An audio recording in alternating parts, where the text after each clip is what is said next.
Hello my friends, welcome back to the channel. So what you're about to see is an autobiographical documentary movie made about one of my biggest heroes, Russell Targ, who, along with Hal Puthoff, Pat Price, Ingo Swann, Uri Geller and many other names, formed the remote viewing program for SRI. His accomplishments are astonishing, as is his character, and I think you'll really enjoy this. I'll see you soon.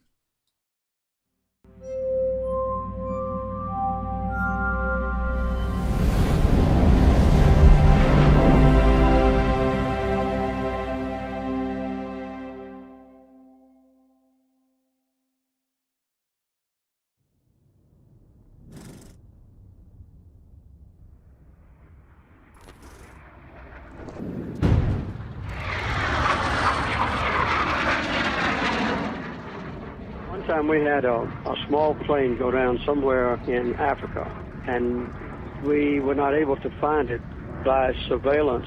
So the director of the CIA heard about a woman in California that was a medium or something. I don't know the title for it. And she gave him the latitude and longitude of the plane's whereabouts. We located the plane where she said it was.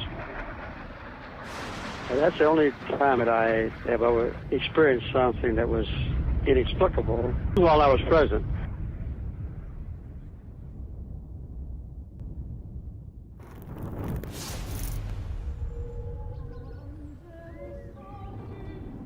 He was the most psychic man in the world, but nobody seems to know what killed him.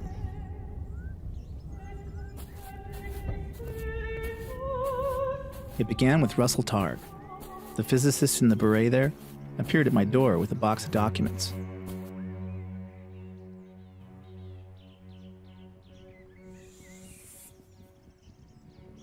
Okay, so this is marker 701.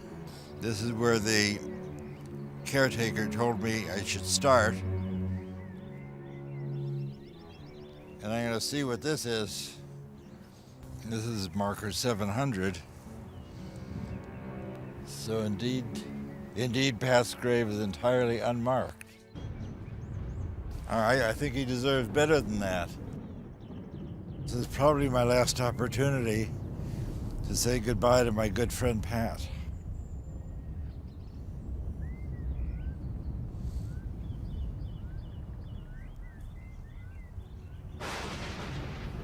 Pat Price often said, the more attention you place on hiding something, the more it shines like a beacon in psychic space.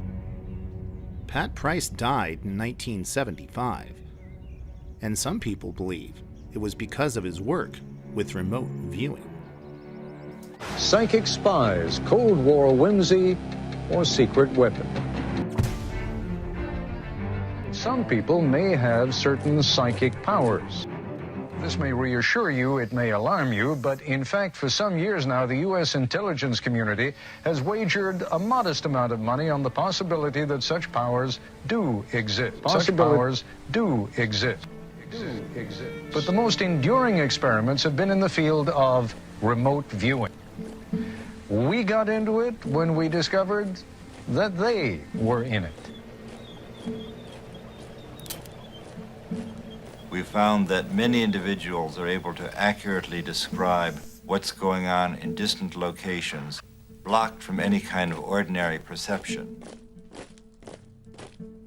Are you saying that the work you've been doing is classified? I really can't talk about matters of classification, as you can imagine. My name is Russell Targ, and I'm a physicist.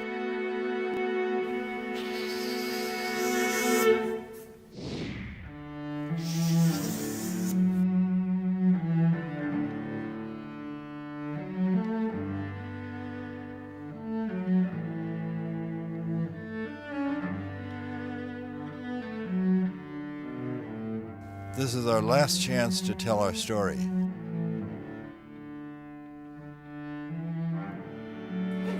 I haven't been on a road trip like this for many years. They always assume that people are immortal. This is the final boarding call for passengers I hope the people who have seen and used operational material will say, yes, that really happened. A huge trove of material was declassified by the CIA. So this is really the first time that the people who were cognizant of secret material can talk about it.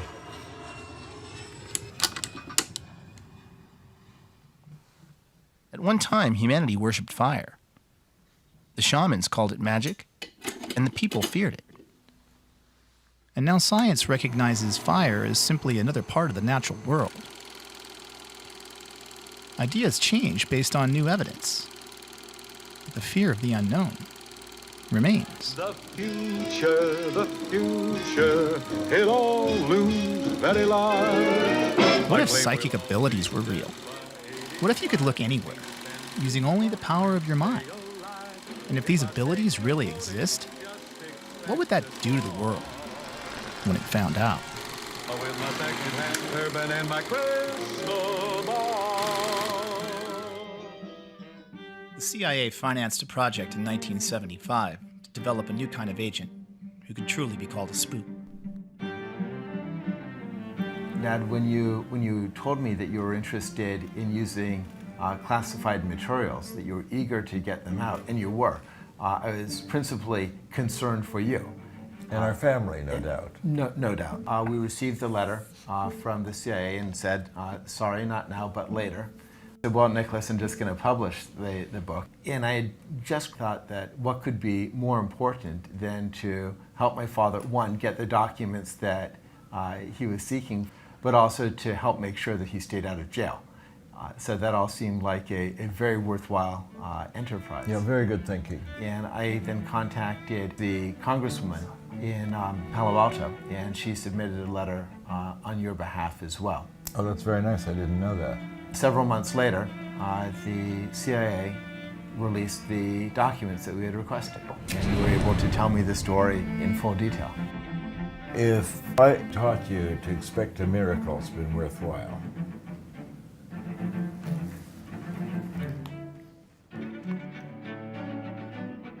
With the floodgates now open, an additional 70,000 documents on remote viewing were declassified. I can now show everybody these pictures without having to kill them afterwards. You can actually take out of thin air information about something you have absolutely no access to, just using your mind. If we want to know why the CIA was lying about our program, perhaps we should go to Detroit and talk to Kit Green, our former contract monitor. He was branch chief of the Life Sciences Division at CIA. I was given the results. The drawings showed the ability of a visual representation that appeared to be better than overhead imagery.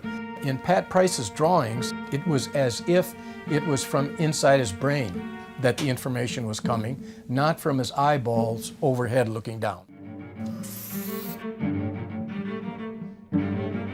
It was obvious to any intelligence organization that if you had an ability to be able to remotely perceive stuff, really remotely, like any place in the world, that could be an extraordinary intelligence source. The remote viewing program basically ran from the early 70s to the mid-90s. For more than 20 years, the CIA used psychic abilities operationally and in a top secret program for the US government. You paid for them, you deserve to see them. CIA had said cease and desist. People said, this stuff is so intriguing that we got back into the game.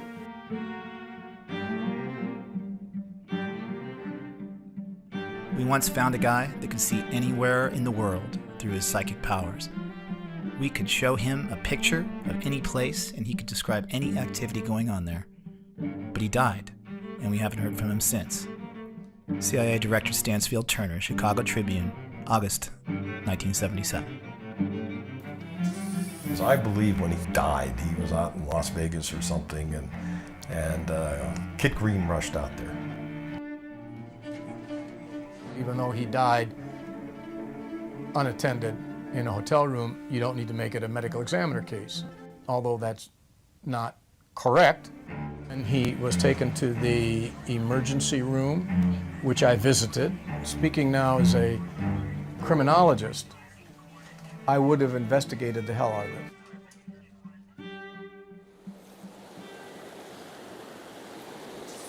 But the water's a little bit murky.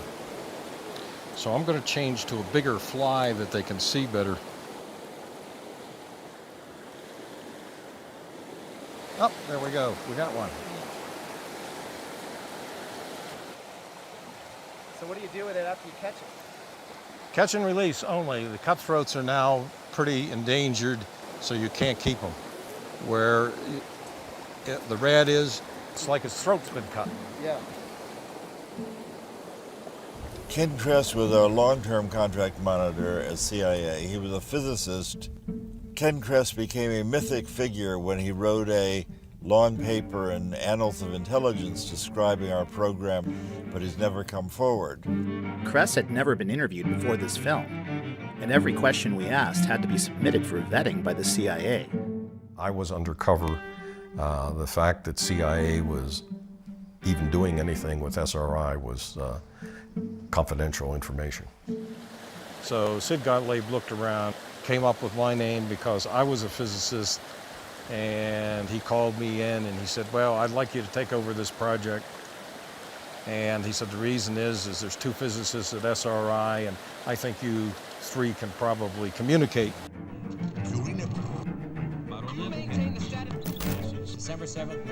The first series of experiments here at Stanford Research Institute were what the scientists called remote viewing.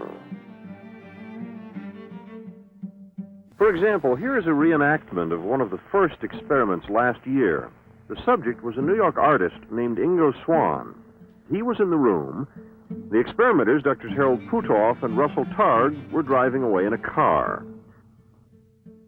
Their destination was in a sealed envelope. This day it was Palo Alto City Hall. The subject did not know. But back in the room, the subject began sketching and describing where he imagined they might be. Here was the tape recording that he made then. There must be buildings around, and this would be sort of an area enclosed of some sort, a quadrangle or a quad.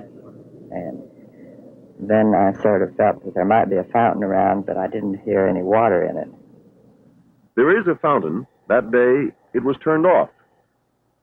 Back in the room, the subject sketched a pattern he thought was crosswalks coming together in a circle.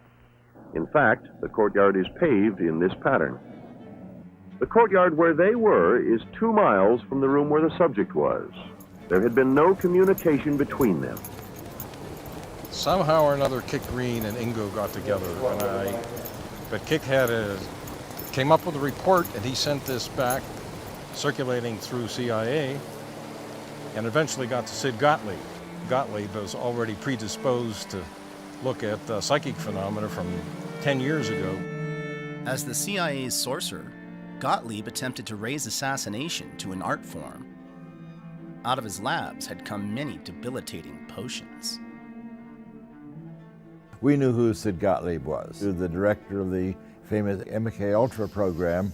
This is by 1974. MK-Ultra was the CIA's notorious mind control program in the 1950s and 60s, where they were giving LSD to people to see if you could create a Manchurian candidate and strip away their memories.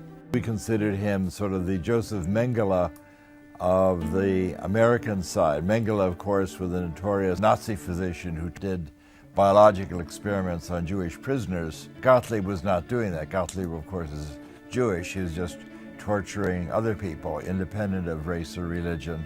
He's sort of equal opportunity misanthrope. From my point of view, he reminded me of my old Uncle Sid. When he died, he was out in Las Vegas or something. In early 1972, I briefed NASA and the CIA on proposed experiments to help people develop their psychic abilities. Well, Helen and I thought it would be very interesting to meet with Sid Gottlieb. He was enthusiastic about the idea of giving remote viewers LSD as a way of enhancing their psychic abilities. I was opposed to that. Remote viewing requires the person's conscious cooperation, and we explained that to Gottlieb, and he seemed to completely understand. So he led us down into the basement of the Pentagon, and it seemed to us that he was sort of stored in the basement with all of his books. The only really comfortable place we'd ever been in the CIA. The idea, after talking to Gottlieb, that the decision to give us money to go forward probably had already been made. Reports that the Soviets were using psychics to spy on us prompted us to do the same to them. There was intelligence, hard intelligence.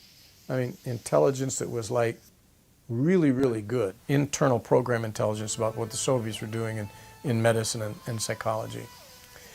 That stated that they believed that United States military, United States intelligence officers, and United States scientists would be ripe for recruitment as spies if they were interested in crazy things like psychic research, remote viewing, and parapsychology. And they would tell their government people that were responsible for doing recruiting and so forth, hey, if you want to find somebody in the Washington, D.C. area that might be pretty interesting, find somebody that spends their time doing psychic research. They must have been following Russ around constantly then. It's natural for a visually handicapped person like me to be interested in optics, magic, and extrasensory perception. I'm a legally blind motorcycle riding physicist. In 1934, I was born in Chicago. I was a child magician. I used to perform magic tricks at birthday parties and art openings. As a magician, I understand how people can be tricked. That's always made me a better researcher, especially in a field like ESP. I left graduate school at Columbia in 1956, and in 1958, I began working on the earliest development of the laser. And I was looking for a way to get into some kind of psychical research and still support my family. Russell was enthusiastic, and Hal was more like what you would expect a theoretician to be. But they both came across as, physicists. I heard that there was going to be a lecture at Stanford University, and there was a young physicist, Hal Puthoff, giving a lecture on psychic discoveries behind the Iron Curtain, American and Russian ESP. And I then went back and talked to my new friend Hal Puthoff and said, I think I got some dough. Let's talk to your management about creating a program. And he said, that would be very nice. You just have to promise that you'll keep a low profile. So that was in June of 1972. And this led to the beginning of our program at SRI to investigate psychic abilities. I look forward to coming to work. Every day had a new miracle. I feel like the child magician finally got a job doing magic. As we were doing these experiments, we began to run into flack from the psychologists at SRI. They said, you've got that crazy ESP experiments going on. That's going to ruin our reputation. We're going to lose our fund and get rid of those guys. Hal had worked for several years in naval intelligence in Washington, and that may have made him a little more secretive indeed. Yep. I had access to one of the most shielded experiments on the planet. It was a shielded magnetometer that measures weak magnetic fields. Against his better judgment, Hal snuck his very first subject into a forbidden lab at Stanford. The man claimed to be the greatest psychic in the world, and his name was Ingo Swann. Swann claimed that he could move the needle of an unswayable magnetometer, buried under 30 feet of concrete, with a classified design used to sniff out nuclear explosions. It even had superconducting shielding. Its claim to fame was that nothing from the outside could affect it. Not only could Ingo perfectly sketch the design, but the needle moved, and nearly got them kicked out of Stanford for breaking the experiment. And that got the attention of the CIA. I asked the CIA agents, why are you looking me up? He says, well, we couldn't care less about the fact that he perturbed that magnetometer, but the fact that he could look through superconducting shielding and see what was inside, that is really of concern. In a way, I can understand other people's response to our work. If someone had come up and told me 4 years ago the kinds of things I'm now telling people, I think I would have been skeptical also. Well, when I first met Ingo, of course, he was coming out with this claim of, quote, being a psychic, and at that time, before I started seeing results, I was very skeptical, and he was very confident.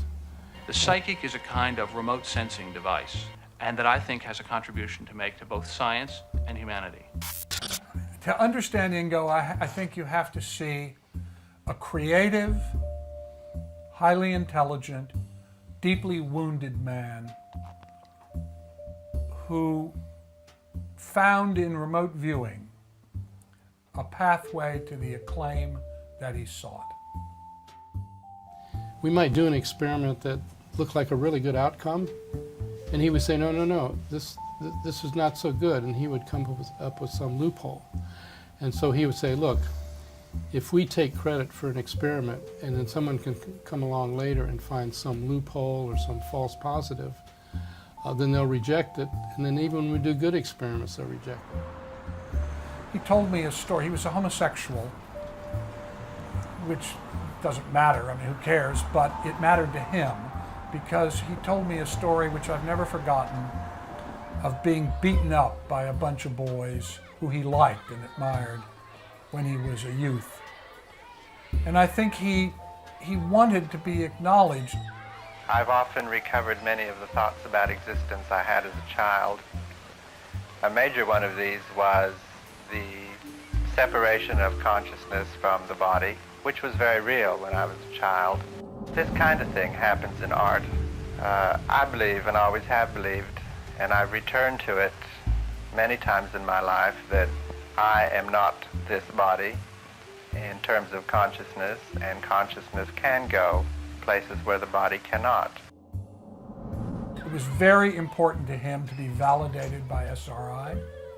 SRI was the first lab of a different order of magnitude from all prior parapsychological research. What SRI was always upset about is that during our day here, we brought in 1% of the money and 99% of the publicity. Back in 1972, SRI was primarily a contractor for the government and some industry. With the riots in the late 60s, early 70s, the fact that classified work was going on at Stanford University, they didn't like that. Up until that time, most parapsychological research was done by small foundations on minuscule budgets operating in a corner of some basement. At SRI, the level of classification was top secret. It took a long time to get the security clearance. You can't walk around, you have to be escorted because of the secret projects. Full of high-class scientific equipment, beeping and showing on the cathode ray tubes and all that. And when Russell and Hal got positioned there, it had a big impact. And on Ingo, it had a particularly big impact because the work that he did at SRI drew a lot of attention.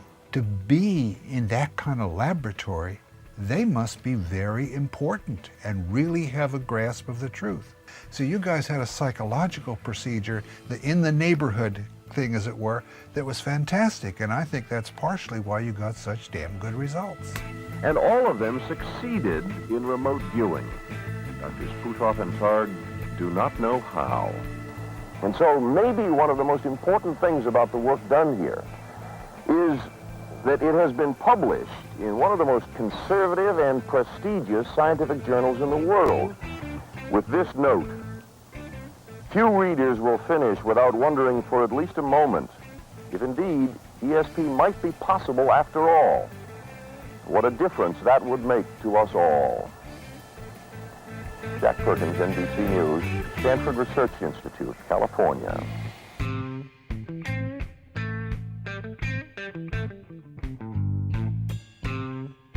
Ingo is really the father of remote viewing in the modern era. Before Ingo, people were describing the picture in the envelope. Square. Good guess, but wrong. He said, if I want to see what's in the envelope, I'll open the envelope. I can focus my attention anywhere on the planet, give me something interesting to look at. And he threatened to quit. And so we asked him, well, you know, what do you mean? What would you like to do? And he says, just send somebody out in the San Francisco Bay Area and I'll describe where they are. Well, it takes a lot of guts to accept a challenge like this. The psychics involved could sort of get into it at a creative level and discover things very distant from themselves and then go find out if they were really there. Well, we had, by now, 30 analysts, not scientists, in CIA, and maybe 6 or 7 scientists in CIA talking about these initial dozen or so results of these anecdotal situations. We began by speaking of some kind of almost a psychic arms race here. Is there any real application to this? At that time, there were rumors, certainly, that the government was doing something, but nobody actually knew what was going on.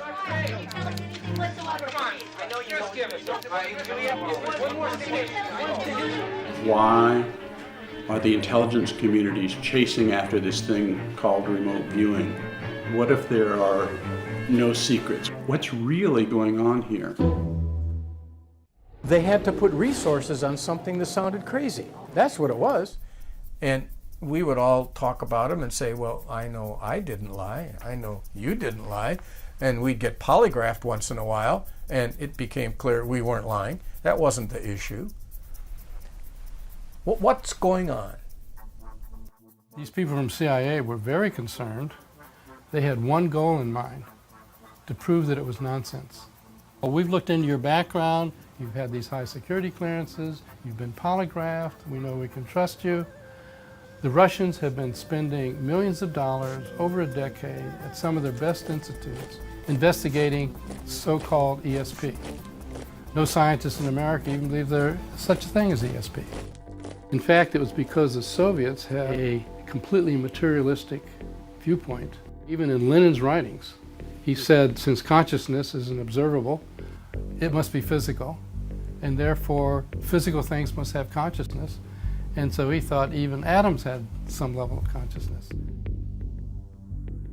And then the question becomes, how close does it have to be for you to see it? Can you see it in this room, in the next room? How about, can you see it on the other side of town? The question began to start formulate about distance. Maybe, like everything else that we know physically, it's quantum mechanical. That means it's spread out everywhere. It's not in space-time anymore.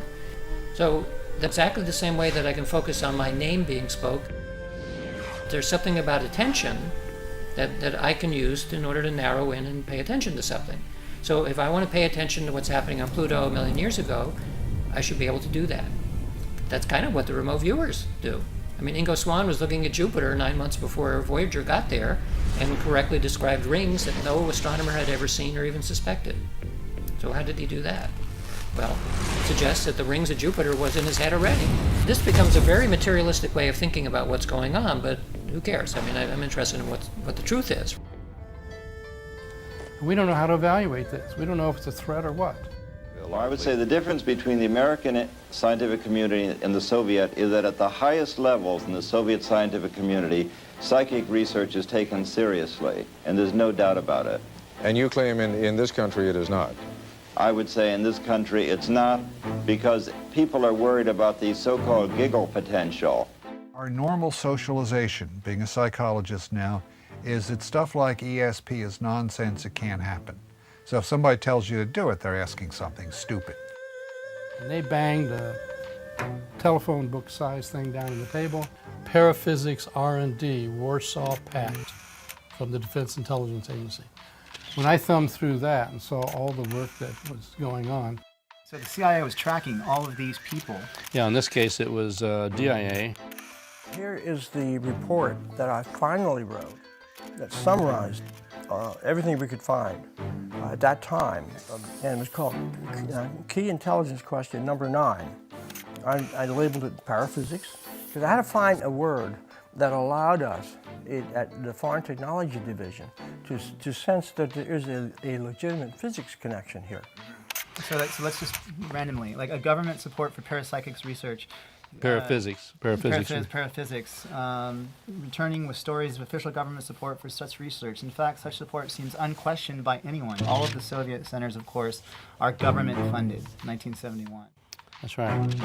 So especially over there, since everything was government funded, you had to take it more seriously. In principle, this document forms more policy than anything else that goes on in the intelligence community. Why should the intelligence community be interested in it? To access information, in a generic sense. You can use it for communications, like to remote places, submarines, and that came up later. I thought they'd laugh me out of the room. So what was their reaction when you Positive. said that? It was positive. You got a positive reaction? Yes. They said, hey, this is good stuff, follow it. When he wrote his first report, Dale Graff had no idea what he was getting defense intelligence into. Despite a series of remote viewing experiments that beat the odds at over 1 million to 1, the CIA was still skeptical. The Army, CIA, DIA, they all had remote viewing programs eventually, but it all began with the NSA break-in. The real operational work began not with the bang of bullets and bombs, but with a whisper. I'm sorry, actually I misdirected you. You were on the right... No, we should be up there. About 2 psychics and 2 laser physicists that broke into the most secret NSA site that ever existed. It was a whisper that would eventually be heard around the world. The CIA had a new secret weapon. There was a hiatus, and then Sugar Grove came along. And somebody says this cockamamie thing, well, now what we're doing is we're doing remote viewing by coordinates. And I say, what? It was codenamed Scanate. The Scanate program was started by Ingo Swann, and in that program, where we were using coordinate remote viewing, a viewer described what was located at any geographical coordinate of latitude and longitude, and would then describe what's there. And they tell me what this is. And I say something like, well, you're going to have to prove that to me. And the door opened at the end of the hallway, and a guy walks out. Could you give me some coordinates, just map coordinates of a place that you know? He says, this will do it. He says, I'm positive you don't know anything about what's there. I said, perfect. I took him. And then Kit gave Hal those coordinates that nobody knew about. From Ingalls' standpoint, he said this is really a sexy target. It's got all kinds of antennas. Seems like a very hush-hush place, very military, and he drew how things were laid out. The results came back so specific on paper that I was just like, I was kind of nonplussed. It included a diagram, guardhouse, accordion doors that roll up big enough to put a Jeep through, 4 stories below, hallway, cipher lock, and I took it to my colleague Dave, who had given me the coordinates, and I said, here. He said, man, Green, this is nonsense. I said, are you really sure? And he said, man, I gave you the coordinates of the log cabin I just built in West Virginia.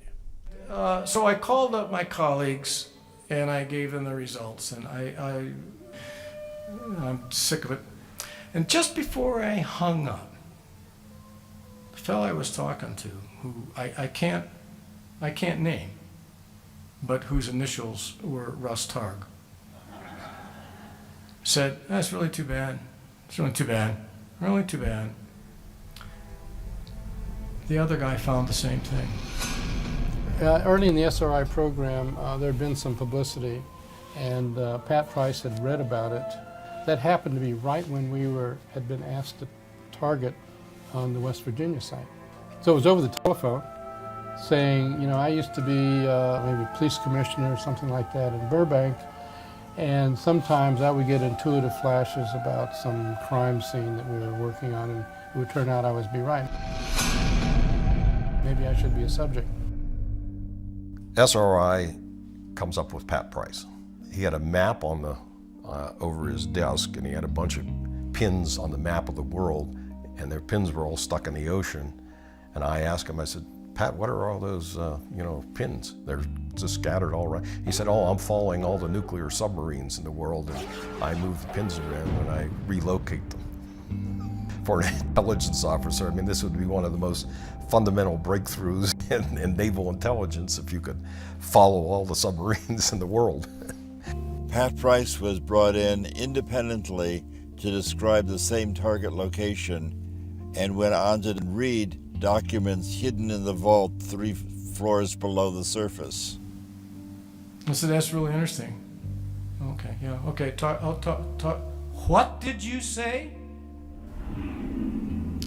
And I drove to the coordinates, and I found the cabin.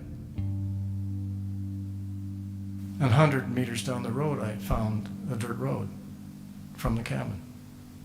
I drove down it, found a guardhouse, found a dish, found the accordion door. This naval installation's purpose is to perform communications research and development for the U.S. Navy, the Department of Defense, and various elements of the U.S. government. I reported that. It got to the Office of Research and Development, it got to the Office of OTS, and there was, a huge controversy. And it started as very small ball. But what the person who picked the target didn't realize was just right over the ridge, a mile or so away, whatever it was this super secret facility for picking up Russian satellite information as it went overhead. And so both of them said, maybe that's what they want us to describe. In the 1960s, Sugar Grove became one of the NSA's most important Cold War listening facilities. And then the whole thing blew up. But remember, it was about what was inside that building. File folders with the following names. I remember that they were all associated with a pool game, like playing pool or billiards.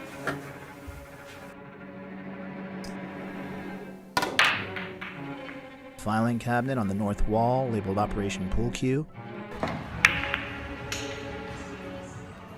4-ball, 8-ball, rock up. I'm saying, this is reminiscent of his visit to the place that Kit took him. Within 48 hours, I had security officers in my office at headquarters. And they were grim-faced and they were upset. And I was told this officially, it's been made public. The filing cabinets were there, they were green, there were file folders, and they had the exact 3 names on the file folders. Now, that was the first thing that was important, is that they were correct. However, those guys out in California got the code names. They got code names that were part of a special access program, not just code names. They got special access program code names which were classified top secret. The names were classified top secret. We were then descended upon by all the law enforcement of the United States. We had government agencies from NSA and CIA coming to visit us and find out why the CIA had targeted a group of psychics to go spying on the NSA. So I didn't know whether to be sick to my stomach or what to do. So it wasn't just Kit Green, it was the owners of this site.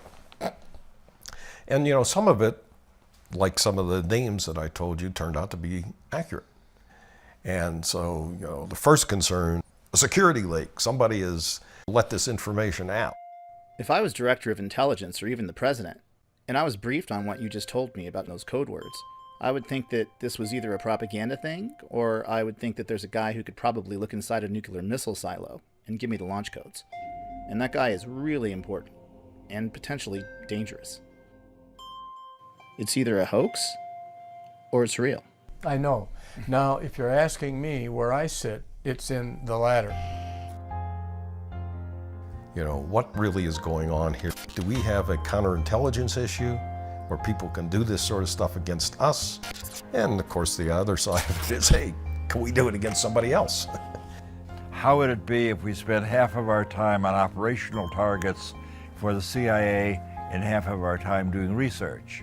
And he said, I understand what you want to do. That would be fair. Everybody knew that there had to be some foundational science or this stuff would never be accepted. Stanford Research Institute has been conducting an experimental program in the field of psychoenergetic effect. I had Hal and Russ bring Uri Geller to me, who was supposedly one of the psychokinetic people who could take and bend spoons and do other magic kind of things with materials. And we had an experiment set up. 15 drawings were placed in double-sealed envelopes in a safe for which none of the experimenters had the combination. This is Geller's representation of what he believed was sealed in the envelope. This is the most off-target of the drawings that he did. As you can see, he is quite elated about getting the right answer. Hey, this is real. Don't you try to debunk this, because it is scientifically proven. And I can tell you the agency did a little background check on Uri and found that he might be working for some other government, shall we say. And so he was just dropped. There were security concerns. The worry was that there was national security information that could be gathered. What he said was that he mushed his head into a safe, and these words popped into his mind. When a CIA analyst reads this and says, what? Does that mean if I have a document on my desk that I consider highly sensitive and classified, that there could be some Russian psychic 1,000 miles away reproducing what I'm looking at? Suddenly the lights came on, and we had CIA money and fresh support for our research. Our CIA handlers warned us to be wary of bugs, phone taps, and even honeypots. Bring these personal problems to me. We could see anywhere, and they had unlimited resources to back up our claims. We even had a degree of fame among those in the know. It was like a dream come true.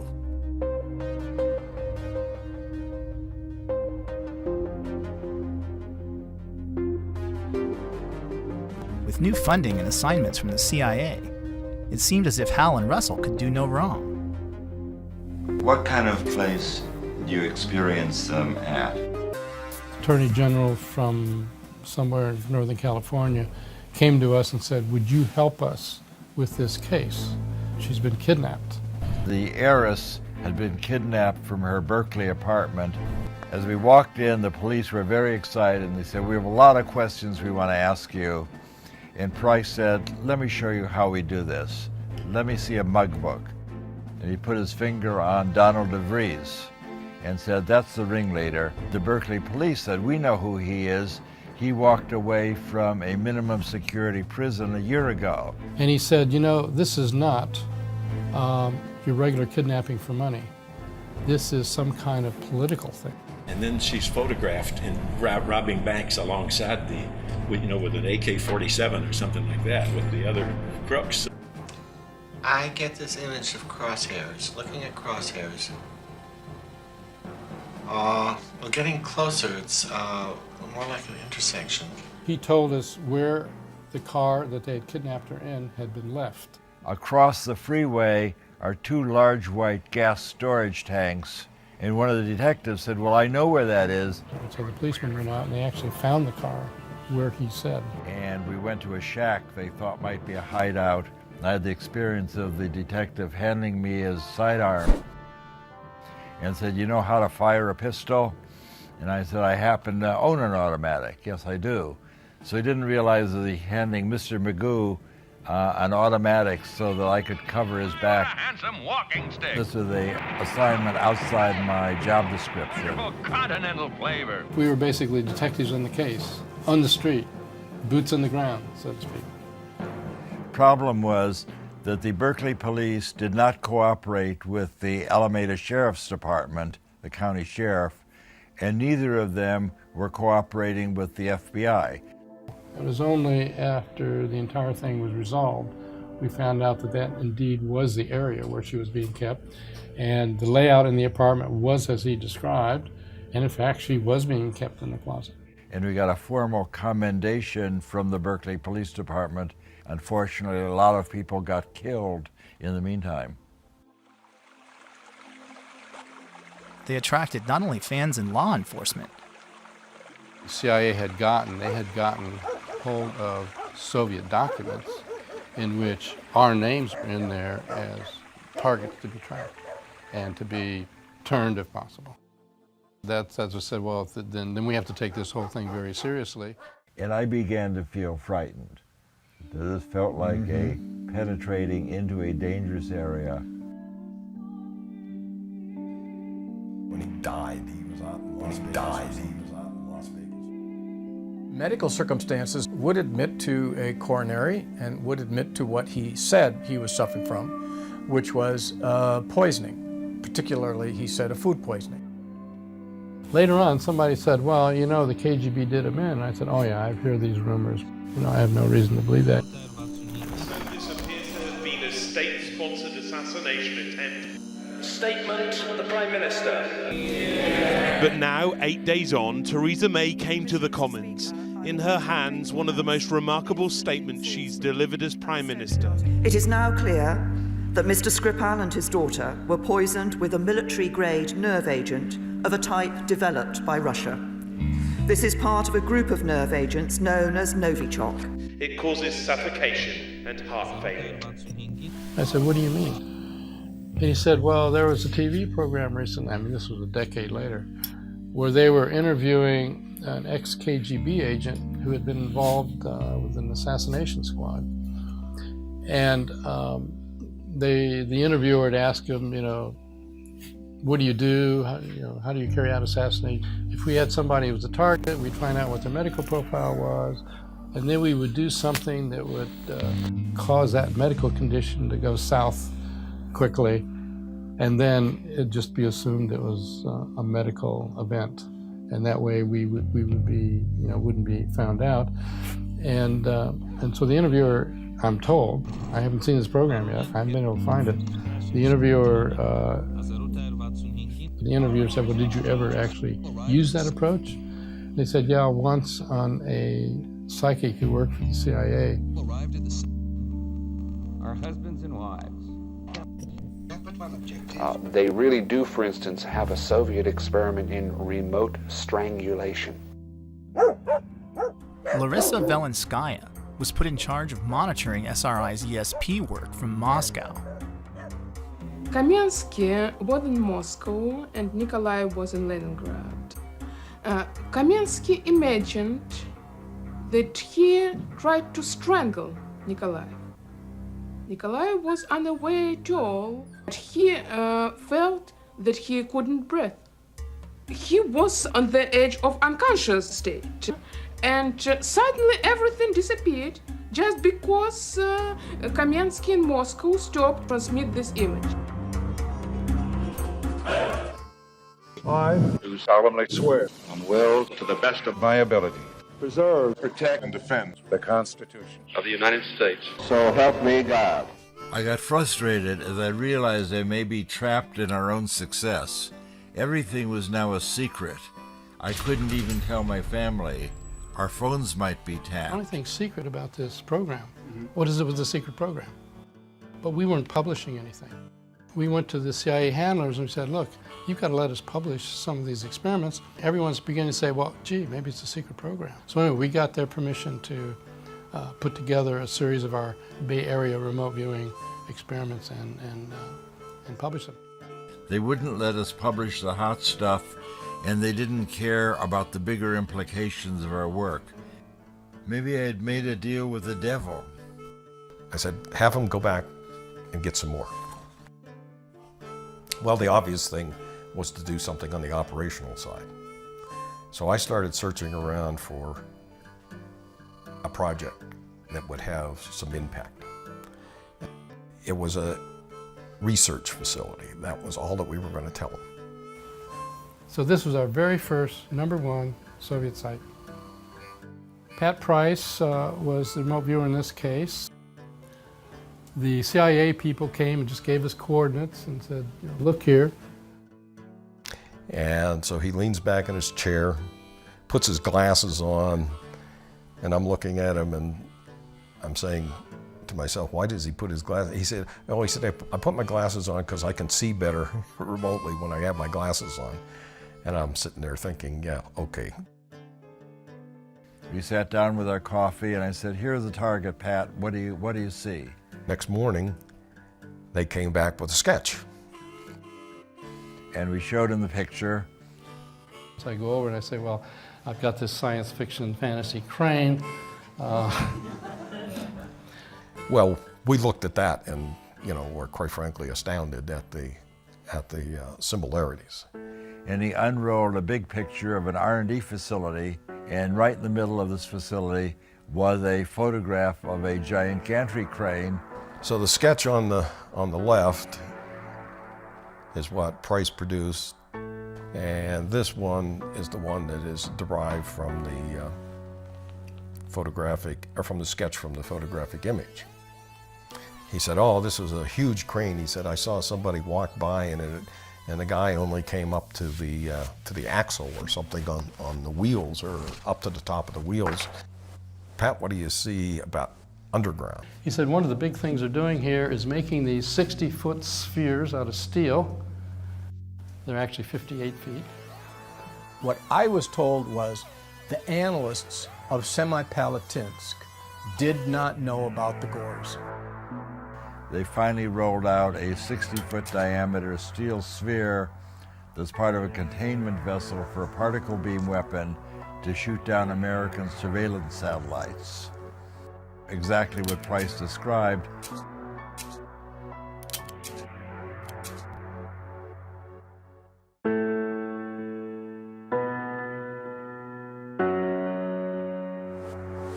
The end game is this big review occurs. All operations-oriented testing from a contractor like SRI should stop.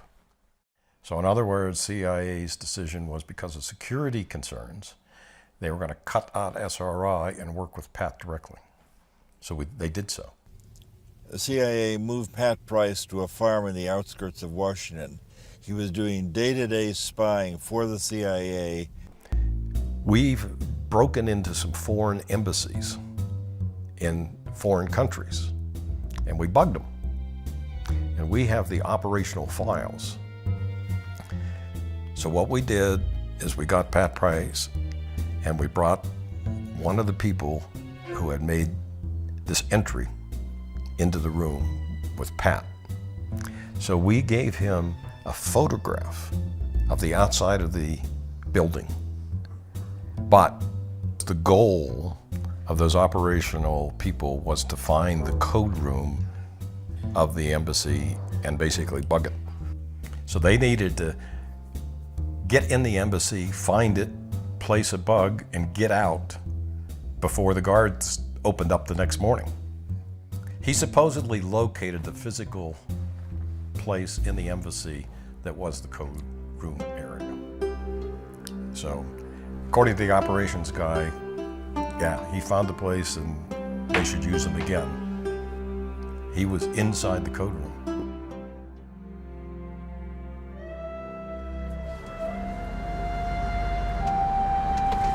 Sonic Core, Terma Street, and that's it. So he's a wizard of Sonic Core. Hello, just dropping off Russell. Thank you. Uri Geller knows a lot about code rooms. Uri says he spent a long time working for Mossad, so perhaps he knows what happened to Pat Price as well. If you can tell me, what was the meeting about? What were you doing in the secret room in the Capitol? Okay, they actually... You must have been briefing somebody. Yes, actually there were 10, there are probably 2 or 3 shielded rooms, different levels, but it's actually in the Capitol dome, the shielded room. It is a room where no eavesdropping can take place because the walls are leaded, etc., all kinds of materials, even the plugs are different, and you know, it can also be a wine cellar. So while doing secret work, that's fine. You can drink wine and get drunk. Okay, well I wanted to, it's a shielded room with a perfect conversation. Yes. I want to talk to you about the death of Pat Price. And Pat comes in with his description of an underwater sabotage training facility several kilometers away from the seacoast. And this information was passed on to the Libyan desk. They saw a facility, basically, where he said that they hadn't seen before. And a few days later, Pat Price died. This was the end of Pat Price. CIA hired Price away from us, and 4 months after joining the CIA, Price was dead. And the big question is, was he killed or was it a natural death? Like in the movies, you want to know, did he jump or was he pushed? What do you think? The emergency department people said that there was an individual that came in with him with a briefcase that showed the attending physician in the emergency room his recent EKGs from Greenbrier, which was the facility that I knew that we'd taken him to get his cardiological workup some months ago, and basically said, look, here's the guy had rampant serious coronary artery disease. He had a heart attack, so even though he died unattended in a hotel room, they decided, they meaning the hospital and the police, to not make it a medical examiner case. So they didn't do an autopsy, although that's not correct. And the man disappeared with the briefcase, with the notes.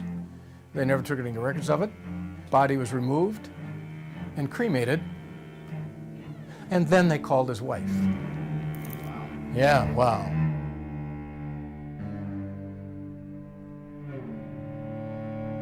Price was known to have a heart condition and he may have had a heart attack. That's it. Next. The Russians may have killed him. And the third. My opinion yes. is the CIA discovered quickly they had a terrible problem. After Price's death, it emerged that his church may have been attempting to blackmail the IRS using classified documents. There's a file cabinet that's got a folder full of this stuff in it. This church had a problem with the government.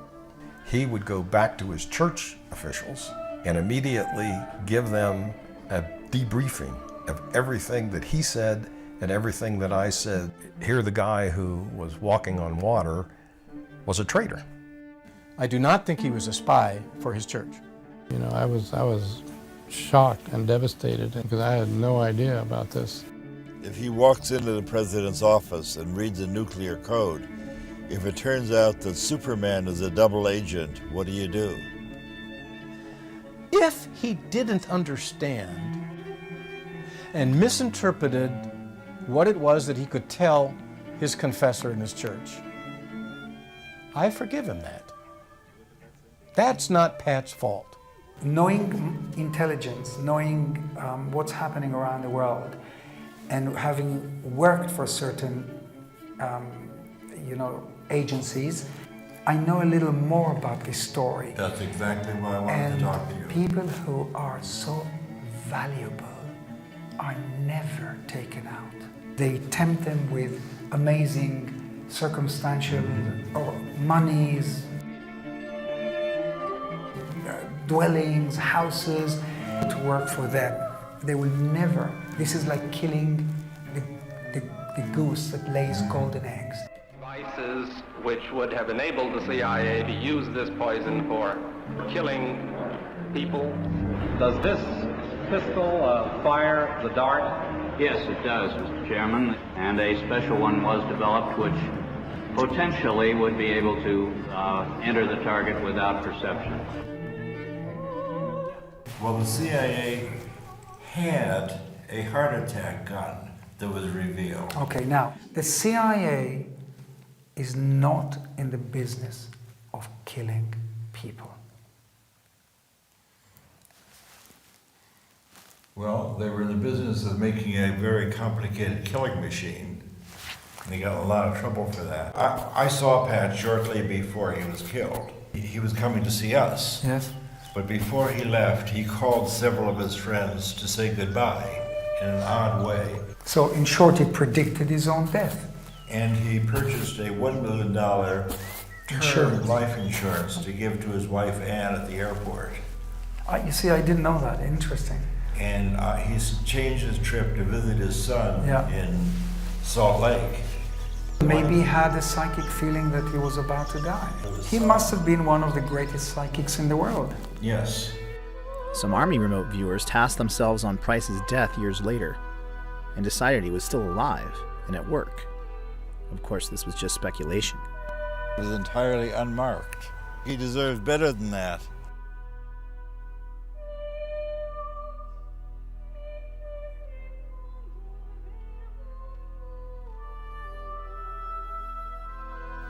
Shortly after that, Hal and I were called back to Washington for an investigation. What the CIA had hoped to squash by eliminating SRI's contract would only grow after an Aviation Week article released after Pat's death perfectly matched his description of the gores of Semipalatinsk, something no one else in U.S. intelligence knew. This shook the halls of power and set into motion new fears about Russian psychic spies. The question is, why? What was happening in July, August of last year? The House Committee on Intelligence Oversight decided there must be a security leak that gave the California psychics information that no one in the rest of the intelligence community had. Well, actually, I was excited about the opportunity to brief them because by this point in our career, the more people at high levels who knew about what we were doing, the more support there was to make sure that the program went forward. Unfortunately, you will learn today that these efforts by Russia to discredit the U.S. and weaken the West are not new. All I can say is that if the results were faked, our security system doesn't work. What these persons saw was confirmed by aerial photography. There's no way they could have been faked. There are 4 senators out there fighting to keep it going. What's next? Are we looking at a new Iron Curtain descending across Eastern Europe? And we were supported for another decade.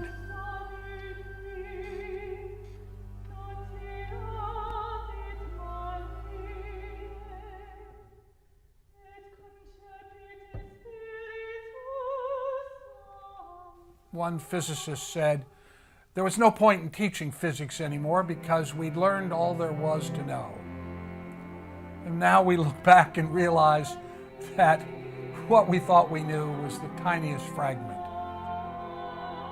Although the CIA publicly denigrated the idea of remote viewing and claimed to end interest in the subject after the death of Pat Price, SRI's rising profile led to partnerships with every single branch of the intelligence community.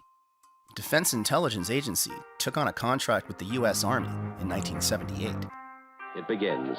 But this being the Army, it really starts with drill, naturally. Over 3,000 troops in Fort Meade, Maryland, were screened by Army intelligence to find the top 6 that would spearhead the program.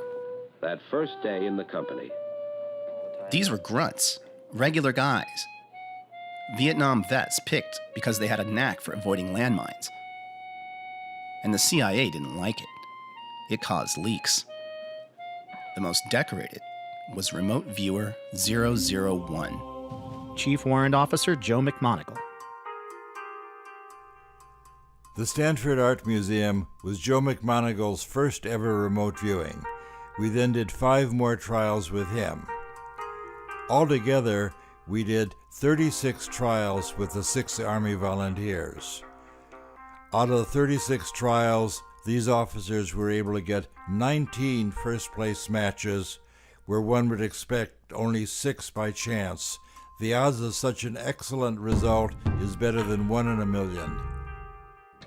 Joe got the Legion of Merit.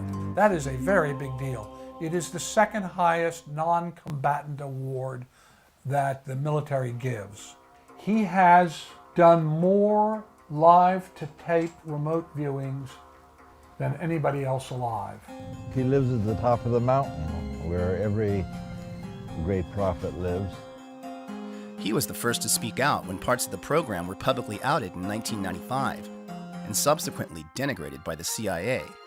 It may have helped locate American hostages in Iran. There were 2 or 3 others that were held away from the embassy. No one seemed to know exactly where that was, but we were instrumental in helping identify that location. I was paid to do remote viewing by the U.S. Army for 6 straight years. And indeed, he turned out to be one of the most psychic people we ever worked with. You can actually take out of thin air information about something you have absolutely no access to, just using your mind. Remote viewing was first brought to my attention by Skip Atwater. It occurred to me I had been 9 or 10 years doing this counterintelligence work, and I said, Colonel Webb, I brought this book called Mind Reach, and if what they say in this book is true, there's a huge gap in our counterintelligence effort here. I left the book Mind Reach with him, and the next day I came in and he says, you're right. If this is true, what's being said in this book, this is something that we aren't attending to. This might in fact be a threat to the intelligence community. One of our greatest operational successes was when Joe McMonagle pinpointed and described an enormous Russian submarine in a location where it was totally unexpected. There was a very, very large building. We didn't have enough intelligence by ordinary means to know, well, what is being built inside that building. The building was hundreds of yards from the water. What I decided through remote viewing was that they were probably constructing a new submarine. And the submarine was unique in that it had twin hulls. No, the hulls were actually stuck together this way. So it was a twin-hulled, very wide submarine. It was half again larger than any submarine in existence at the time. It had dozens of new capabilities, and I said they're going to launch in 120 days. And this was all disagreed with by the senior officer from the CIA. He made arrangements to look at the area 114 days later, and they in fact had launched the largest submarine ever built in history. It's called the TK-089, the Typhoon class submarine. The only response we got from that individual was, it was a lucky guess. And that individual was Robert Gates. Did you at any time feel that this was worth the taxpayers' money? Well, all I can say is that in the 20 years or 25 years that I was perhaps in a position to be aware, I don't know of a single instance where it is documented that this kind of activity contributed in any significant way to a policy decision or even to informing policymakers about important information. In October 1983, Secretary of Army John Marsh was briefed by Lieutenant Colonel Busby of INSCOM. His report stated that 350 of 700 remote viewing missions, or 50%, were deemed to possess intelligence value, and 85% showed positive evidence for remote viewing. We probably collected more intelligence on that one submarine in 4 days than the entire Soviet sub-pack. What you have to understand is the program operated year to year based on its successes, not its failures. And the fact that it was funded on a year-to-year basis speaks loudly as to why it existed for 20 years. And the chief proponent in terms of tasking, or the one agency that probably used more remote viewing than any other agency, was the CIA. I'm familiar with that quote of Gates, there's nothing, we closed the program because it didn't amount to anything. Let me just read this one thing I've got here. Joe got the Legion of Merit, and Joe, upon his retirement, got this. While with his command, he used his talents and expertise in the execution of more than 200 missions, addressing over 150 essential elements of information. These EEI, essential elements of information, contained critical intelligence reported at the highest echelons of our military and government, including such national-level agencies as the Joint Chiefs of Staff, DIA, NSA, CIA, DEA, and the Secret Service, producing crucial and vital intelligence unavailable from any other source. That would tend to suggest that Gates was not telling the truth. We had the total support of 5 administrations in a row. Carter stood up and said, we did this wonderful thing when they found the Tupolev bomber. And the reporter said, how did you find it? He said, we used our psychics.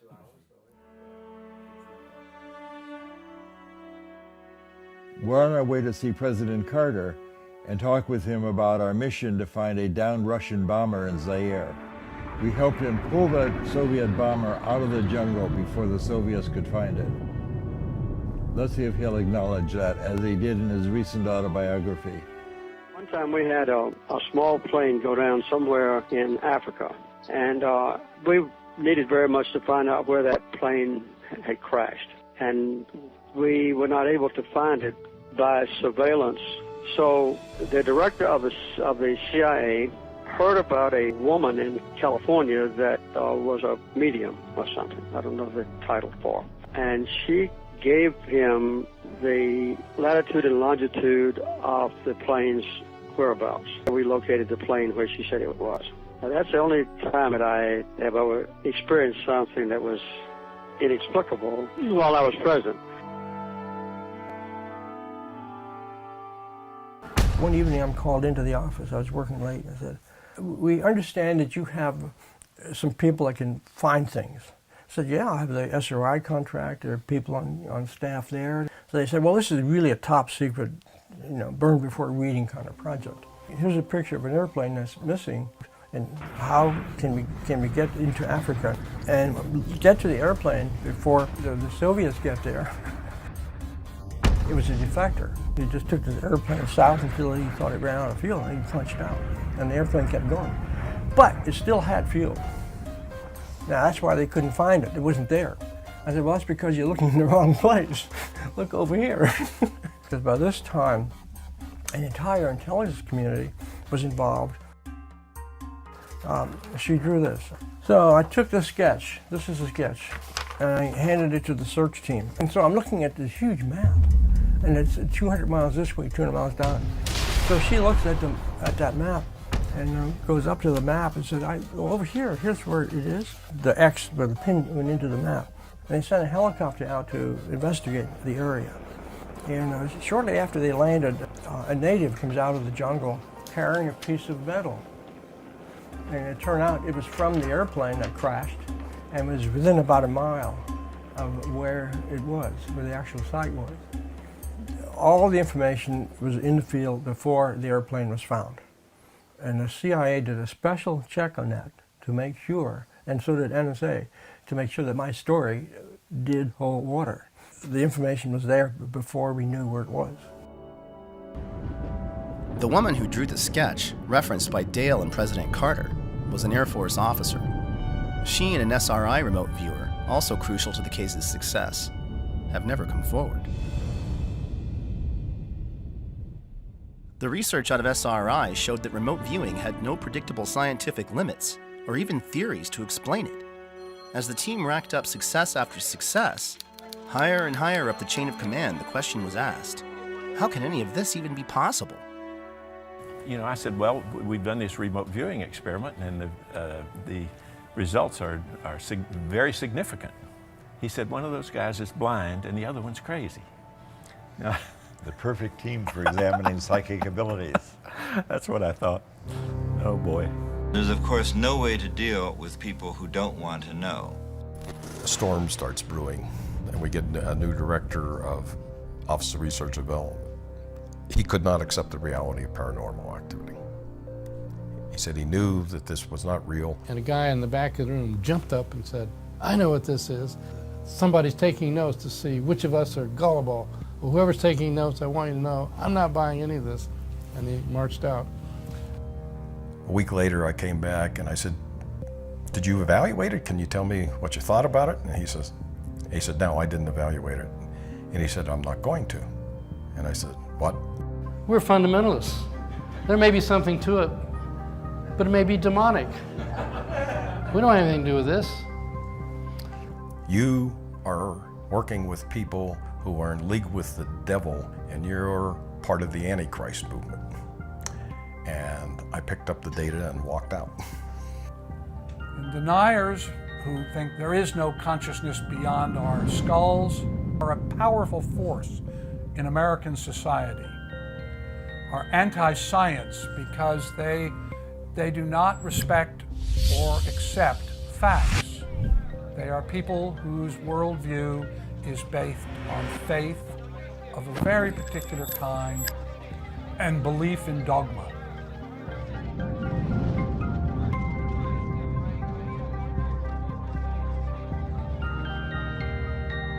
It is about dogma, absolutely. From a religious standpoint all the way down to, I mean, people that are afraid of it, which is half the people on the planet, so damaging. I had a senior senator in camera, in a meeting in camera, stand up and say, you, sir, are doing the work of the devil, and you will burn in the fires of hell, and walk out. That's a senior lawmaker. And then in the same meeting, when we broke for coffee, I had another senior lawmaker hug me and whisper in my ear, you're doing God's work, son. Now, which one scares you the worst? I think psi research is important because it's an essential part of reality which science hasn't yet taken note of. Furthermore, there's a lot of misconception around people just assuming without any proof that there's no such thing. It's just a piece of dogma, and science should not be about dogma. How many people say they've witnessed things that do not fit within a materialistic paradigm, and then they're told you're deluded because your experience doesn't conform to our dogma? This is so fundamentally anti-scientific, it's utterly appalling. So once again, this troubled me because I love science and I respect this tremendous evolution of science for the last 400 years. But when people speaking with the authority of science say, for example, that all experiences can only be functions of the brain, and if you have any experiences that cannot be explained within a materialistic paradigm, you're deluded, then this is dehumanizing, arrogant, pompous, and closed-minded, and those terms should never come in the same paragraph of defining and explaining science. When the evidence just gets to be overwhelming and the groundswell here is growing, I would say before too long, if you still insist that the mind is nothing more than an emergent property of the brain, it will be widely recognized you're just ignorant. And the key point about physics is always evolving. Our knowledge of physics is always expanding, and phenomena which people reject as impossible today may not be rejected as impossible tomorrow, because tomorrow we'll have a more extensive theory of physics. Enter this next wonderful reality and the most controversial of the people. And it shocked me that they found anything to object to. This is a hardcore scientist. Well, I'm very happy to be here. My name is Russell Targ. I'm a physicist, and it's my great pleasure to tell you about the remarkable work we did at Stanford Research Institute investigating psychic ability.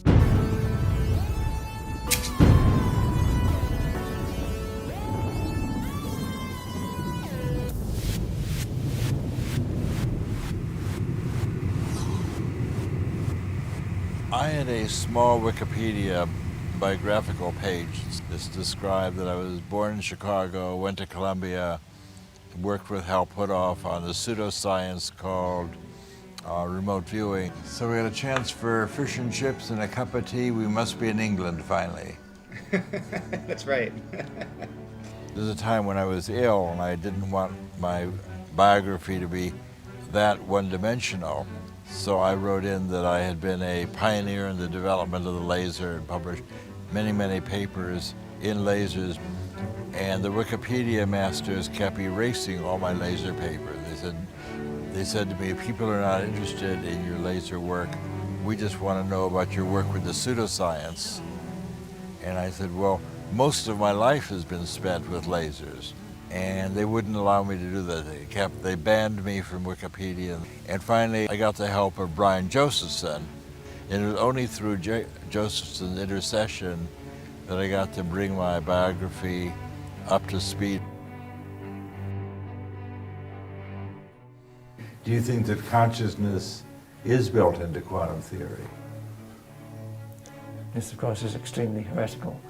But fortunately, I not only got tenure, but I've retired, so I don't need to worry about being a heretic. Sorry, I'm not with you exactly. Sorry. Anyway, what are these taking your picture? Yes. You're being interviewed, are you? Or? Well, I was, yes. Pardon? I was, yes. You were? Yeah. Okay. Anyway, that out. Well, what's it to do with? I mean... it's really about some research work. What? Research work, yeah. Research stuff? Yes. Okay. So you're okay. able finally to tell the complete truth. Well, actually, people would probably not contemplate getting rid of a Nobel Prize winner, so I had more or less had freedom in what I could do. Funding was a different matter. They actually told certain people, we'll fund you if you work with anybody other than Josephson. But will you tell these fools I'm not crazy? Make them listen to me before it's too late! By and large, the critics who've been interested enough in our work to come to our laboratory, we have asked them to take part in experiments and experience remote viewing themselves, which is often very accurate indeed. One of the biggest skeptics was Undersecretary of Defense Walter LaBerge, who kept hearing leaks about the mad scientists of Menlo Park. So he decided to pay a visit in his Air Force helicopter, landing on the SRI campus lawn and causing quite the dust-up to Hal and Russ's low profile. Although he thought it ridiculous, LaBerge allowed himself to become a subject, and despite no prior psychic experience, he correctly and in great detail imagined where his attaché was hiding. He then became one of the team's biggest supporters, along with other senators, congressmen, and generals who dropped in on the lab and got similar results. It was becoming apparent that this was a common ability, but how could they show that when it was all secret? Their first clue to how common intuitive abilities are came when a remote viewer didn't show up for work. So I had a chance to go to San Jose, Costa Rica, center of a mountainous country. And then each day, a remote viewer back in Menlo Park, California, would describe where I am. Well, on a particular day, I had a chance to do a trick. I got an airplane, I flew out, and I landed at an island that belonged to Colombia. It also turned out that on that day, the remote viewer didn't show up. So Russell decided, well, okay, I'll do the remote viewing. What can I do? So Russell's trying to suppress this data, but it just keeps coming in. He says, okay, well, I guess I'm wrong. I mean, no reason to be in an airport. And not only that, I see ocean at the end of the runway. And I know there's, ocean is miles away in San Jose, Costa Rica. Well, in fact, that's exactly where I was because I'd taken this little side trip. Did you actually take that picture, or is that a standard picture? Somebody else took the picture who, when we had this data, they went out and took it from the same angle. Showing that even a scientist can do good remote viewing. This led to a request from their CIA handlers to bring in someone with absolutely no psychic ability to get a baseline against their best. That didn't work out so well. She was statistically the best results they ever had, even better than the infamous Pat Price. We were asked to bring in somebody who was willing to be a control person for the program. And I chose to work with Hella Hammond, who's an old friend of the family. She promised me she had never done ESP experiments before, and she would be very happy to be part of our program. This is a remote viewing experiment with Russ Targ and Hella Hammond. Today is Friday, October 11th, 1974. It's 20 minutes to 4 in the afternoon. Russ Targ and Hella Hammond are in the first floor laboratory at SRI. Hal has left SRI. He will select a randomly chosen destination. I was looking up at this structure that must be 3-4 stories high. A weird zigzag going horizontally like a series of mountains, sort of peaks on top of each other, can be just shapes. The side of the structure seems to be open to the sky too. Squares within squares within squares, going downward like into a trough. It's definitely some kind of a conduit. This is just where Hal Puthoff was standing at the time of Hella Hammond's very first remote viewing. Perhaps the most dangerous secret of all, the one that Russell Targ has worked his whole life to release, is that anybody can be psychic. And we have a target now that requires a drawing or description. So I'd like you to quiet your mind and make a little sketch of the surprising images that show up in your awareness. You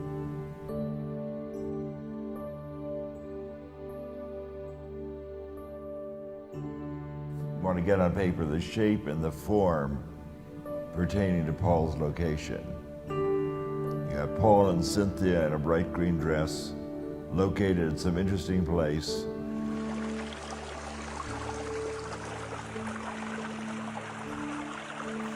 Do we have any falling water in the audience? This is the waterfall coming down. Rope pages, the waterfalls. My primary purpose in coming to this conference is to actually to see what I can do to become a world-class remote viewer. I couldn't believe it, but it's different when you actually do it. I have no formal training. It's really about sending the message across to people that if you put your mind and heart to something, everything is possible. The world is your oyster. When a whole room of people are able to do that, it's not just me, it's not just my imagination, it's all of us. It's the science part of it. Everybody really wants hardcore data. I think it's still a question of what it means to be really human and what it means to be a proper human being, whatever that might mean, and what is the essence of who we are. And I think that if the world actually had an access to that answer, I think it would change everything. So that's pretty good. I'm useful at Las Vegas. Psychic abilities are real, and you have these abilities. And now we've got a free ESP tester on the internet. By the time we finished, we knew more about our remote viewers than NASA knew about its astronauts. There's nothing different about them at all. These are just normal people. Like musical ability, you've got virtuosos at one end of the scale, you've got tone-deaf people at the other. It's just in our culture, no one values, quote, ESP functioning. It's just being human is basically what it's all about. Could it be that psychic ability is much more common than we think?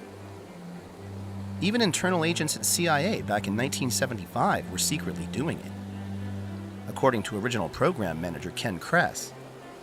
Now, it turns out a couple of people around OTS, a lady by the name of Francine and a man by the name of Ed, they decided they wanted to be subjects. And they were CIA employees now. These were not SRI employees. Actually got them involved with a Libyan analyst. I got gibberish, as I remember, from Francine, but Ed was an engineer. So he comes up like Pat with very specific stuff. He says, what I see is a Soviet radar that is involved with an air defense system. He goes on and on with all this stuff. And so I package all this up, send it to the Libyan analyst, and he said, you know, we have an agent that we have not vetted who says similar things. And I said, you know, that's news to me. See, when they were with us, it was not clear whether they had come to see if there's defects in our model or whether they had come to be trained, or both. Yeah, well, there may have been a slight subterfuge, shall we say, in that I might have sent them out there as evaluators, and they may have been motivated as participants. By 1981, the program had become more and more operational. The government was less and less interested in research. I wanted to be free of all this secrecy. Which, from a scientific standpoint, was not so good. But on the other hand, of course, from the funding standpoint, can't complain. And I brought that to our contracting officer, and he said, Russ, you know we're not doing research anymore. And I said, well, we look at this, we think about what we're doing. He said, I'm not paid to think, I'm paid to find out what DIA wants you to do and then see that you do it. I was heartbroken. Hal and Ingo were more secretive than ever, and now Ingo was in charge of the Army psychics and had made the program so complicated that only he could teach it. And I got a note from my partner Hal questioning whether I was really making a contribution to the program. What the most interesting data at SRI pointed to was exactly why Russell wanted to leave. It was a secret so big, he felt that if the general public could truly get it, it might bring enemies together, and it might even change the world. Russell was kind of the idea man, was always kind of pushing the bad scientist type of thing, where he actually looked the part to some degree.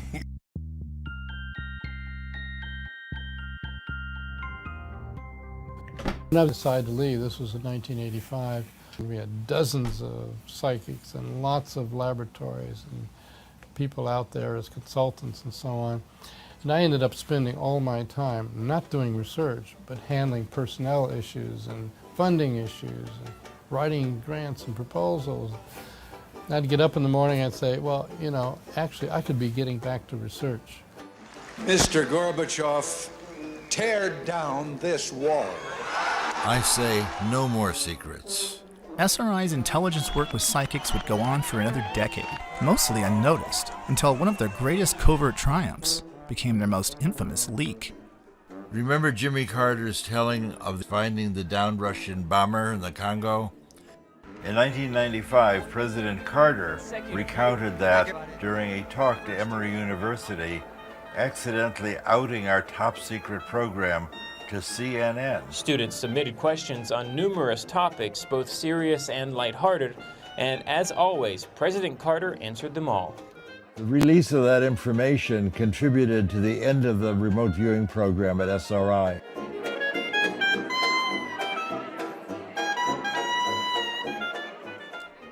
After Russell and Hal left the program, it continued under Ed May, but eventually it confronted the giggle factor. So I would ask the intelligence community to watch what we do for the next few years. And the CIA had publicly derided the Army-run program, and in the end, they were asked to take it on again. It's a pretty low priority for the intelligence community, and it's better done on the outside. Instead, they commissioned a third-party report to, quote, see if it had been valuable to operational intelligence. And that's our report for tonight.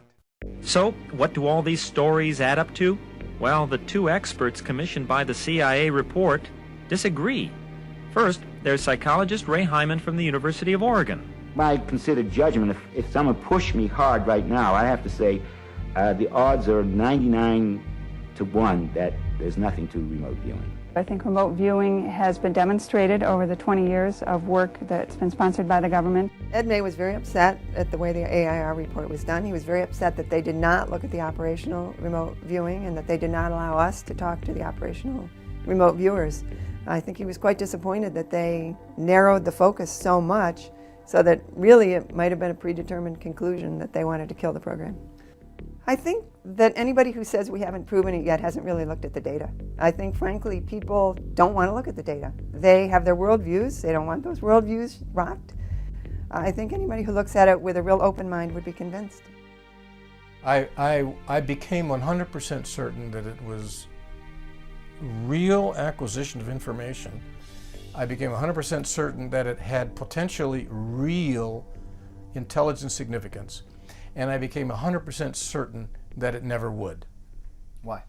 What I thought were the issues that would make this a useful tool were both ignored, denied, and in addition later dropped, which is screening of subjects to find the superstars. You're tested carefully to find your special talents. For your own satisfaction. Using the tools that I thought we had identified, which were politically not correct then to use, and which are politically impossible to use today. There you go. Well, you're here. Really arrived. You can loosen up a bit now. You would have a latent ability that maybe a lot of humans have, that you'd be able to tease out of some people with some sort of training program or something, and you'd end up with what ended up.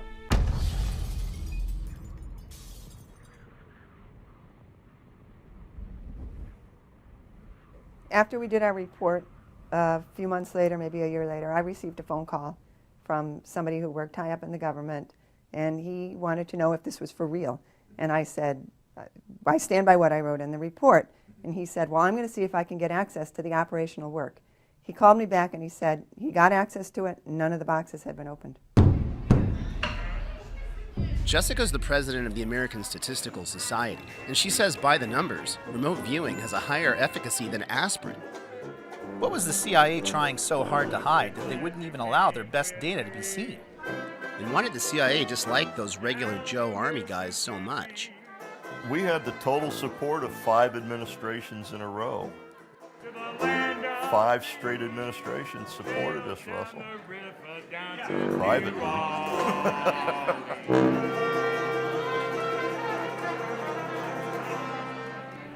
So a very illuminating trip.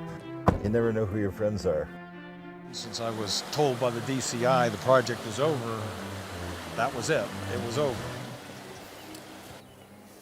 Ken was removed as CIA program manager shortly before Pat Price's death, and he assumes that CIA involvement ended with Price. No, I heard that they were discussing the Stargate program out of channel. In other words, if you're talking about a classified program in an unclassified area, it looks like a security violation. We need to investigate this further. Now what? The gamble was ignore it, it'll go away. The suggestion to me was that, okay, let people just wonder about it. But if you start complaining about it, it will affirm that we do have a program. They didn't really want to go that route. Russell's first interview with one of the most spectacular spies from his SRI days was a no-show. Later, the agent called to say they were still doing it and were afraid to talk about it. Beyond the giggle factor, what was the big deal? What does all of this mean? Could we be missing the big picture here? And no, that's not right. I told you before, two people that I trust, that are, one of whom's in the position to know, says that the program's still going on. Really? Just how useful is remote viewing? How far would Russell go to tell the world what had become painfully obvious to him? This was something that Russell was inspired to consider after witnessing Ingo predict that Chinese A-bomb test 3 days in advance, and similar work by Stephen Schwartz, and it involved precognition, or seeing the future. The final straw was when he received a package in the mail from the ghost of an old friend regarding some water towers that had haunted him for years. I get the impression of a water treatment plant. It looks like water storage tanks. There's a service road down here. In Pat Price's first series of experiments, he got the shape and dimensions of his swimming pool target within 12 inches. But he also called it a water treatment plant, even drawing water towers, which missed the whole point of the target. Years after Pat Price's death, I received a historical picture book. It was a gift from the city manager of Palo Alto. That when I opened the picture book to Rinconada Park, 75 years ago, it had been a water purification plant, and the 2 water tanks that Price had indicated indeed were right where he put them, and they would undoubtedly have been the tallest thing in the city of Palo Alto 75 years ago. With Pat's reminder of timeless awareness in hand, I hatched a plan to ditch the spy business and try and wake up the world. At 9, 7 minute 9. This is the Commodities Exchange in New York City, circa 1983. It was right here Russell Targ's new company, Delphi, decided to tell the world that they were psychic. We've been predicting silver prices 2 to 4 days in advance. Our investors made profits in the middle 6 figures. Something I couldn't do while I was a psychic spy. Predicting the volatile market 9 times in a row even landed them on the cover of the Wall Street Journal. Being right 9 times out of 9. Again, being right in anything in life 9 times out of 9 is unheard of. But some of the more spectacular and successful trades were actually on the short side, or they were making a prediction in anticipation of the market coming down, so going against the trend. But there's still elements that are not understood, so it does not always work. So I wouldn't put my life savings behind a remote viewing of the future. Investor demands and the weight of their own success led to the second round not doing as well. Money dried up, and the skeptics pounced. Russell would have to go even farther to prove his point about ESP. A lot farther.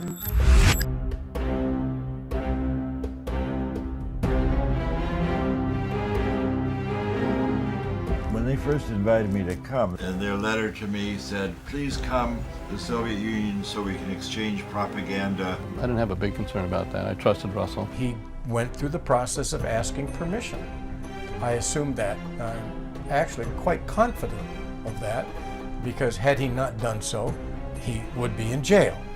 No, I did not ask any permission to go to Russia. I just went.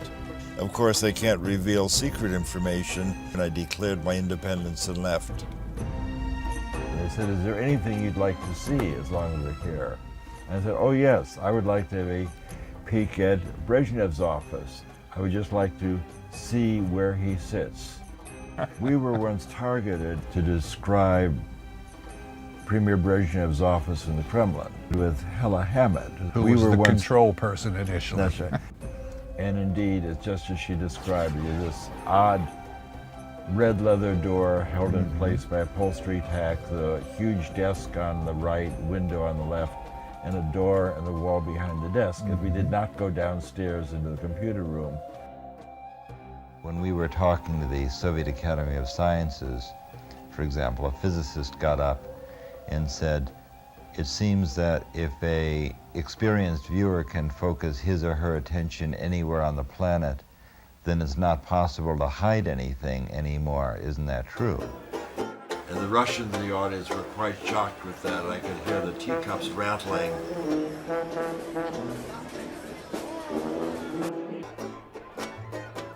The very idea of secrets is not our true nature. Openness is.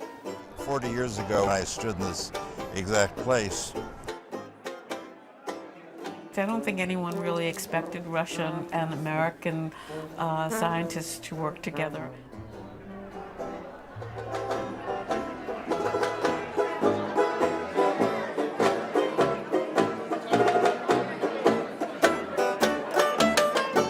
In 1987, and I started teaching remote viewing in Russia, and no one in Russia knew about this on that moment. Yuri is one of the Russian psychologists that Russell met during his travels. And now, he's come out of the cold and brought some friends. And I decided to go to United States of America to take training from Russell Targ for the first. It was first for Russell Targ. Little did I know when I left SRI that the Russians would become capitalists. Nowadays, Russians are invading. Having watched the end of the Soviet Union as a cadet at West Point and then fast forwarding to today, I'm a little bit lost. Now, Russian people are very enthusiastic about remote viewing. Да, в России я преподаю дистанционное видение, и у меня компания, мы делаем прогнозы и предсказания на спортивные события. На сегодняшний день точность предсказаний в районе 75-80%. В России за эту точность очень хорошо платят.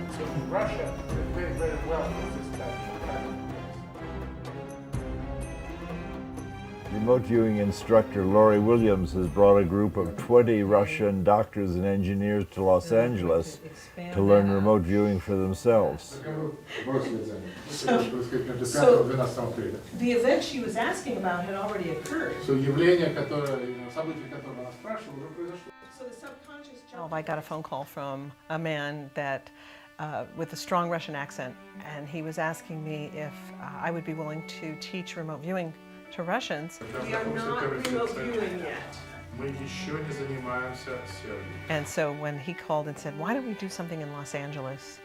Then it just sort of grew from there. We started planning this about a year ago, this class in Los Angeles. So. We're going to do a quick review. Благодаря тем инструментам, которые мы здесь получаем. Okay, so the students all received individual targets, so no one's viewing someone else's target, they've all got their own. And we've actually been working on these targets for 4 days. By viewing something repeatedly, it creates a memory path to the target, it makes it easier to view. It's a bot. So most likely it's a person. Он занимается какой-то исследовательской деятельностью. He did some research in the cosmos of the universe. Что-то связано с космосом. Something with space. Something involving space in the universe. Humans have been asking these deep questions about the nature of their reality, and these are just using the tools of our society to ask these deep questions in a different way. The ancients did too, and they're with what they had available to them.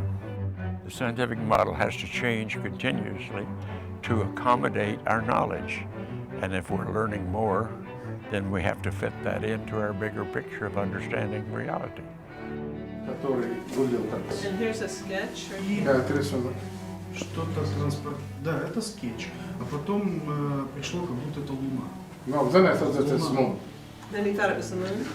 This is a very kinesthetic day today. They're going to be using their hands, creating 3D models of the target using Sculpey clay, modeling clay. They're going to be... Еще один объект, сделанный человеком. There's another какие-то лапы. He got about it. It looks like a spider. It has little, what spider has? Legs. Clicks, yeah. Take Я его назвал Армстронг. He called him Armstrong. He said that's Neil Armstrong. Is that it? That is all? Okay, you ready for your feedback? Okay, hold on to your seats, folks, because this was the Apollo 11 trip to the moon. Да, это Apollo 11. Полет на Луну. Apollo 11 trip to the moon with Neil Armstrong.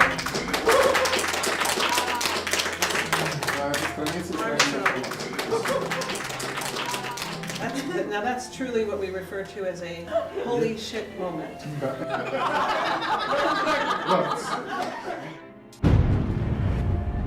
Well, fundamentally, we're talking about interpreting what we see. And I think all of us, for centuries, and certainly all the astronauts that have been off the planet and look back at Earth, we kind of call it the big picture effect of seeing things in a new perspective, seeing Earth in the perspective of being in the heavens, and that we're just a small part of this huge universe that we're in. I had completed my major task for going to the moon and was on the way home and was observing the passing of the heavens. The magnificence of all of this, what this triggered in my visioning in the ancient Sanskrit is called samadhi. It means that you see things with your senses the way they are, but you experience them viscerally and internally as a unity and a oneness accompanied by ecstasy. We are stardust, and we're all one in that sense.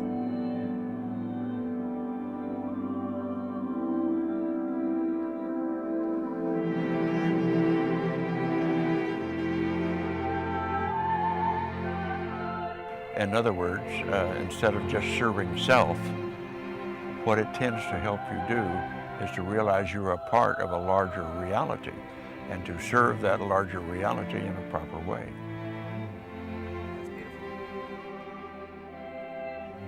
So I'm not so sure it was all about collecting intelligence and how well we did. The evolution of consciousness itself is expanding.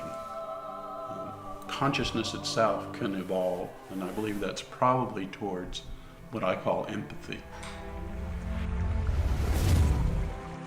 The main idea from all of our research is that there is no separation, especially no separation in consciousness. More than machinery, we need our humanity. If the world were to accept this research, we would have to recognize that we are not isolated within our brains. We would have to recognize that we live in the earth, not on the earth. We live embedded in the biosphere of Earth, and that all consciousness is interconnected and interrelated. And that's why we can transmit the power of love, the power of healing. Maybe it's very subliminal, but it definitely exists.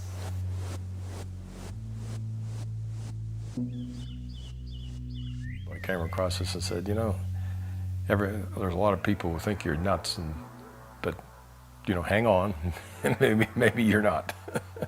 We should always be open to our imagination, because once in a while, some of the imaginations will come true. So I think it's time to close up and move on.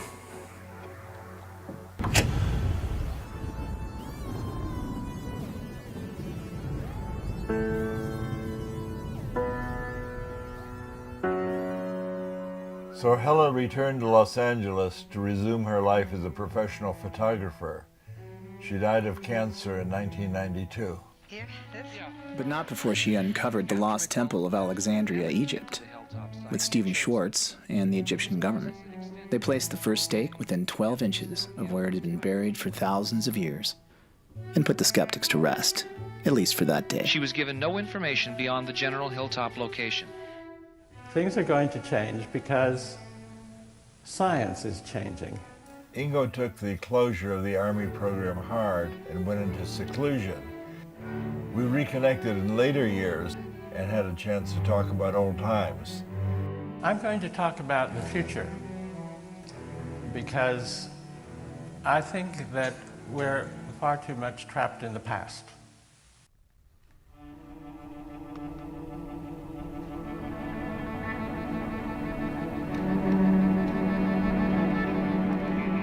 And Sam got very talented cellists who had not remote viewed. They went into an expanded state and got impressions. They then took it up to the composers. Atmospheric, like... Two not opposing but interrelated forces. Triplet up and down. What was the feedback? Well, they didn't know what was in the envelope. It's very, very close. It's very descriptive of bugs. So playing it, listening to it kind of makes you itch. Kit Green says he still consults for the CIA. You know, Green, think. And I have. I've thought about it for many years. I'll give you the answer. The most precious secrets are hidden in plain sight. That's a stupid expression, but you know what? It happens sometimes to be true. He told me he collaborates regularly with Hal, but on what? Neither one of them will say. Oh, yeah. I've got it going through me, if you can say. Hal Puthoff resigned from the SRI remote viewing program at the height of its success, but he did go back to remote viewing at least one more time. Hal repeated my silver forecasting experiment for his child's high school. He raised $25,000 from the stock market for a class field trip to Washington. Then he went back to seeking to extract energy from the vacuum in his Austin laboratory. Well, we've got our hands in every pie.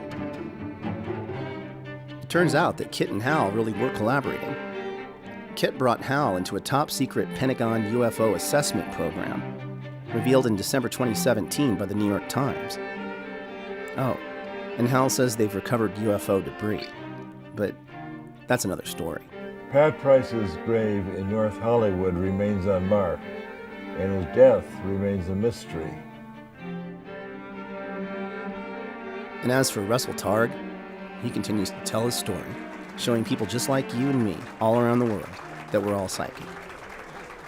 At the end of the film, they say, no animals were harmed in the making of this film. So I'd like to ask you, is it fair to say that no physics were harmed in the making of this film? Physics isn't, but physicists might be.